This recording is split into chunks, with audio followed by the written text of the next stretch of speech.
Hello friends, स्वागत है आपके अपने परिवार एग्जाम पीक पावर में। तो फ्रेंड्स, मेरा नाम है योगेंद्र और आज की सेशन में हम आपके लिए लेकर आ चुके हैं पॉलिटिकल साइंस का मोस्ट इम्पोर्टेंट क्वेश्चंस जो कि आपके एग्जाम में पूछे जाएंगे। तो चलिए स्टार्ट करते हैं। आज के इस क्वेश्चंस में देखिए क्या पूछा जा रहा है। संप्रभुता के एकलवादी या द्वैतवादी सिद्धांत की अब मिस टाइपिंग है, आलोचनात्मक व्याख्या करें। बहुत ही इंपॉर्टेंट क्वेश्चन है, आपके ये क्वेश्चन एग्जाम में पूछे जाने की पूर्ण संभावना है। वीवीआई मार्क कर लीजिएगा इस क्वेश्चंस को। और साथ ही साथ अभी तक आप लोग इस सेशन को लाइक नहीं किए हैं तो पहले तो इस सेशन को लाइक करें, अपने दोस्तों के साथ अपने क्लासमेट के साथ सेशन को शेयर करें और चैनल को सब्सक्राइब करके बेल आइकन को ऑल पर प्रेस कर दें ताकि आने वाले जितने भी सारे वीडियोज हो क्लासेस हो सबसे पहले आप लोगों को नोटिफिकेशन के माध्यम से प्राप्त हो सके। अगर आप लोग व्हाट्सएप ग्रुप में ज्वाइन होना चाहते हैं तो आप लोग इस नंबर पर कॉन्टेक्ट कर सकते हैं जो कि नंबर है 9430702606। आप लोग इस नंबर पर व्हाट्सएप मैसेज के जरिए हमसे कांटेक्ट कर सकते हैं। चलिए आज जाते हैं इसके उत्तर में। हम लोग देखेंगे क्या इसका उत्तर दिया हुआ है और आप लोग प्रयास कीजिएगा किसी तरह से पॉइंट बना बना कर ही उत्तर को भी लिखें।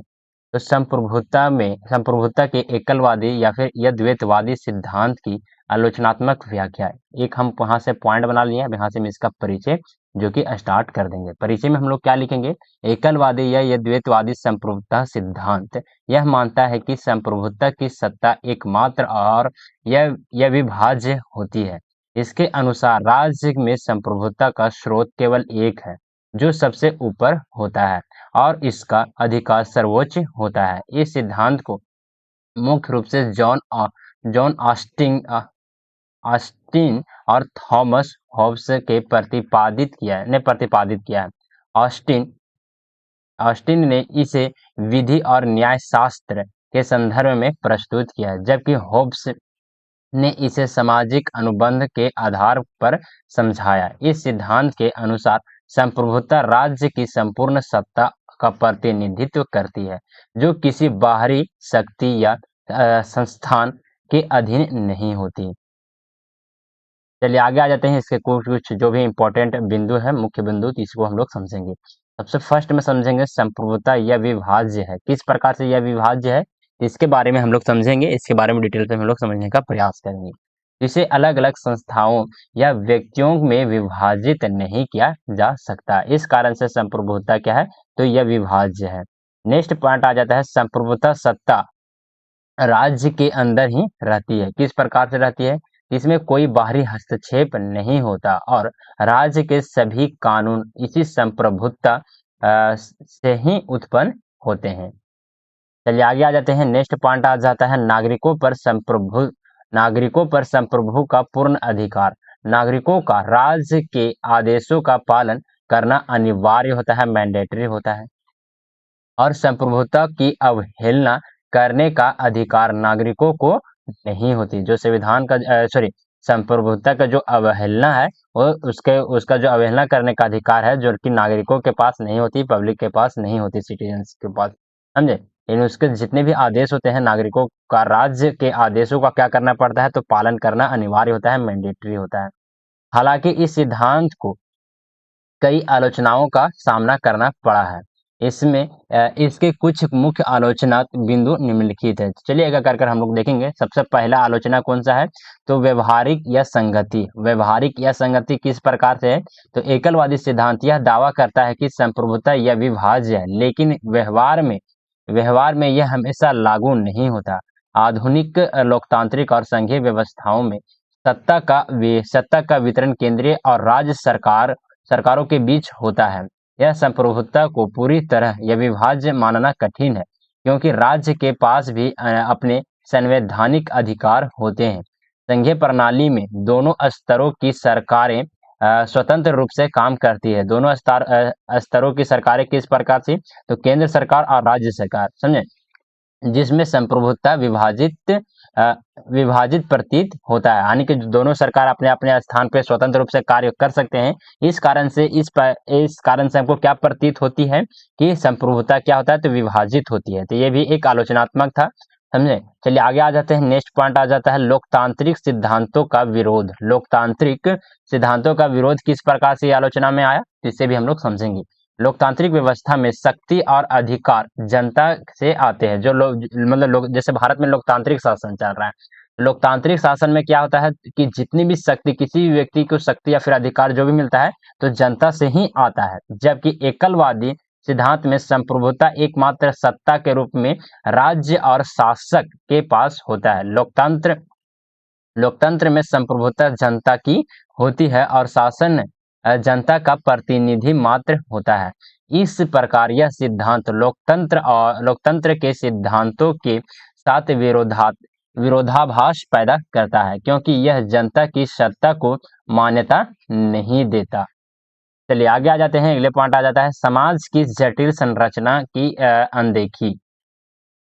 समाज केवल राज्य के नियंत्रण में नहीं होता, बल्कि विभिन्न सामाजिक संस्थाओं जैसे परिवार, धार्मिक संगठन, श्रमिक संघ, व्यावसायिक संघ आदि की भी महत्वपूर्ण भूमिका होती है। एकलवादी सिद्धांत समाज की इस जटिल संरचना को नजरअंदाज यानी कि अनदेखा करता है, जहां कई संस्थाएं और संगठन सत्ता के विभिन्न रूपों का अभ्यास करते हैं। समाज में केवल राज्य की संप्रभु शक्ति नहीं होता, अन्य संस्थाएं भी अपने अपने क्षेत्र में शक्तिशाली होती है।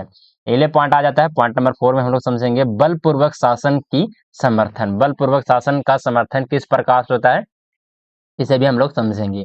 एकलवादी सिद्धांत यह धारणा प्रस्तुत करता है कि संप्रभुता का एकमात्र स्रोत राज्य है और राज्य की शक्ति को चुनौती नहीं दी जा सकती। इससे यह सिद्धांत अधीनतावादी शासन और वैधता प्रदान करता है, क्योंकि इसमें शासक या सरकार की सत्ता हो सर्वोच्च और निरंकुश माना जाता है। इस प्रकार यह सिद्धांत राज्य के निरंकुशता और मनमानी को बढ़ावा दे सकता है, जहां नागरिकों के अधिकार और स्वतंत्रताओं को दबाने की संभावना होती है। चलिए अगले पॉइंट आ जाता है, पॉइंट नंबर 5 में हम लोग समझेंगे क्या दिया हुआ है। तो अंतरराष्ट्रीय संबंधों और वैश्वीकरण के युग में यह प्रासंगिकता इसमें आ जाता है। आज के वैश्वीकरण और अंतर्राष्ट्रीय संबंधों के युग में संप्रभुता की अवधारणा पूरी तरह राष्ट्रीय सीमाओं तक सीमित नहीं रह गई। अंतर्राष्ट्रीय संस्थाएं जैसे संयुक्त राष्ट्र संघ, विश्व व्यापार संगठन यानी कि WTO, अंतर्राष्ट्रीय न्यायालय आदि राष्ट्र के ऊपर एक प्रकार की संप्रभुता रखते हैं। एकलवादी सिद्धांत इन अंतर्राष्ट्रीय संस्थाओं की भूमिका और राष्ट्रों पर उनके प्रभाव को नजरअंदाज करता है। अगले पॉइंट में आ जाते हैं, पॉइंट नंबर 6 में हम लोग समझेंगे राज्य की शक्ति पर बाहरी नियंत्रण। राज्य की शक्ति पर बाहरी नियंत्रण किस प्रकार से होता है, तो इसे भी हम लोग समझेंगे। वर्तमान समय में कई देशों में अंतर्राष्ट्रीय संधियां और समझौते होते हैं, जिसके कारण राज्य को अपनी नीतियों और कानूनों को उन समझौतों के अनुरूप ढालना पड़ता है। यह दिखता है कि एकल संप्रभुता का विचार आज के वैश्विक संदर्भ में व्यापारिक नहीं है। राज्य की संप्रभुता आज पूरी तरह स्वतंत्र नहीं है, बल्कि उसे बाहरी कारकों और संधियों के अनुसार सीमित करना पड़ता है। चलिए अगले पॉइंट आ जाता है, जो क्या आ जाता है इस क्वेश्चन का लास्ट पॉइंट। पॉइंट नंबर 7 में हम लोग देखेंगे क्या देखेंगे, अधिकारों और न्याय की अनदेखी। अधिकारों और न्याय की अनदेखी किस प्रकार से होती है, तो इसे भी हम लोग चलिए समझते हैं इस पॉइंट के माध्यम से। यह सिद्धांत नागरिक अधिकारों और स्वतंत्रता पर अधिक ध्यान नहीं देता। अगर संप्रभुता पूरी तरह से राज्य के पास होती है तो यह नागरिकों के अधिकारों और न्यायिक प्रक्रियाओं को प्रभावित कर सकता है। यह राज्य को एक सर्वसत्तावादी संस्था के रूप में पेश करता है, जिसमें नागरिकों की स्वतंत्रता सीमित हो सकती है। तो चलिए इस क्वेश्चन का हम लोग निष्कर्ष को समझेंगे।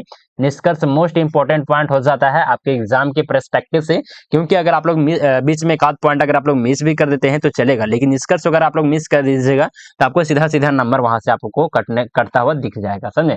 तो निष्कर्ष आप लोग जरूर लिखिएगा। और जो भी स्टूडेंट व्हाट्सएप ग्रुप में अगर अभी तक आप लोग ज्वाइन नहीं किए हैं तो आप लोग इस समय पे मैसेज कर सकते हैं, जो कि नंबर है 94 23 70 2606। आप लोग इस नंबर पे व्हाट्सएप मैसेज कर दीजिएगा, आपको व्हाट्सएप ग्रुप में जोड़ दिया जाएगा। साथ ही साथ जितनी भी क्लास यूट्यूब पे करवाए जाते हैं, सारे के सारे पीडीएफ भी आपको व्हाट्सएप ग्रुप में सेंड कर दिया जाता है। तो आप लोग व्हाट्सएप ग्रुप में ज्वाइन करना बिल्कुल भी मत भूलिएगा। और जो भी स्टूडेंट टेलीग्राम चैनल में ज्वाइन करना चाहते हैं, इसी वीडियो के डिस्क्रिप्शन बॉक्स में आपको टेलीग्राम चैनल का लिंक मिल जाएगा, तो वहां से जाकर आप लोग टेलीग्राम चैनल में भी ज्वाइन कर सकते हैं। तो चलिए निष्कर्ष को हम लोग समझेंगे, आज सेशन को यहीं पर हम लोग एंड अप करेंगे। संप्रभुता का एकलवादी या द्वैतवादी सिद्धांत एक नए समय में राज्य की सत्ता और उसके अधिकारों की व्याख्या के लिए महत्वपूर्ण था, लेकिन आधुनिक समाज और राजनीतिक व्यवस्था में इसकी सीमाएं स्पष्ट हो गई है। लोकतांत्रिक, संघीय और वैश्विक व्यवस्थाओं में शक्ति का विकेंद्रीकरण हो चुका है और विभिन्न संस्थाओं के बीच सत्ता का संतुलन आवश्यक है। एकल संप्रभुता की अवधारणा में इन सभी पहलुओं की कमी है, जिससे यह सिद्धांत आज के दौर में पूरी तरह व्यवहारिक नहीं रह गया है। तो चलिए देखिए सेशन को यहीं पर एंड अप करेंगे। और एंड अप करने से पहले मैं बता दूं, देखिए इसके बाद भी बहुत सारे आप लोगों को सेशन दिए जाएंगे इंपॉर्टेंट क्वेश्चंस का। इसके पहले भी बहुत सारे क्लास जो कि अपलोड कर दिए गए हैं, उन सारे क्लास को अगर आप लोग सीक्वेंस वाइज देखना चाहते हैं, अपने एग्जाम को बेहतर तैयारी करना चाहते हैं, तो आप लोग सीक्वेंस वाइज कंप्लीट वीडियोज को देख लीजिएगा। आप लोग इसी वीडियो के डिस्क्रिप्शन बॉक्स में चले जाइएगा, वहाँ पे आपको प्लेलिस्ट का लिंक मिल जाएगा, वहां से जाकर आप लोग कंप्लीट इस पेपर का तैयारी कर सकते हैं। अगर आप लोग प्लेलिस्ट में लगभग आपको 15 से लेकर 20 क्लास आप लोग को दिए जाएंगे। अगर आप लोग इतना क्लास को कंप्लीट वॉच कर लेते हैं, तो इससे बाहर आप लोग के एग्जाम में एक भी क्वेश्चन नहीं पूछे जाएंगे। तो चलिए सेशन को यहीं पर आप लोग को एंड अप करेंगे। और एंड अप करने से पहले आप लोग से रिक्वेस्ट कर रहे हैं कि सेशन को पहले तो आप लोग लाइक कीजिए, अपने दोस्तों के साथ, अपने क्लासमेट के साथ सेशन को शेयर कीजिए और चैनल को सब्सक्राइब करके बेल आइकन को ऑल पर प्रेस कर दीजिए, ताकि मैं बता दूं आपको सेमेस्टर 1 से लेकर सेमेस्टर 8 तक यहाँ पे कंप्लीट तैयारी करवाया जाता है। कंप्लीट एकदम तो कंप्लीट सभी पेपर का, मेजर, माइनर, एमडीसी से एक एईसी पेपर हो, कोई भी पेपर हो, सभी पेपर का कंप्लीट तैयारी करवाया जाता है। तो चैनल को सब्सक्राइब करके बेल आइकन कॉल पर प्रेस करना बिल्कुल भी मत भूलिएगा। और आप लोग इस नंबर पे कांटेक्ट कर सकते हैं, जो कि नंबर है 9430702606। तो चलिए सेशन को यहीं पर एंड अप करते हैं, मिलते हैं आप लोग से अगले सेशन में। तब तक के लिए जय हिंद, वंदे मातरम।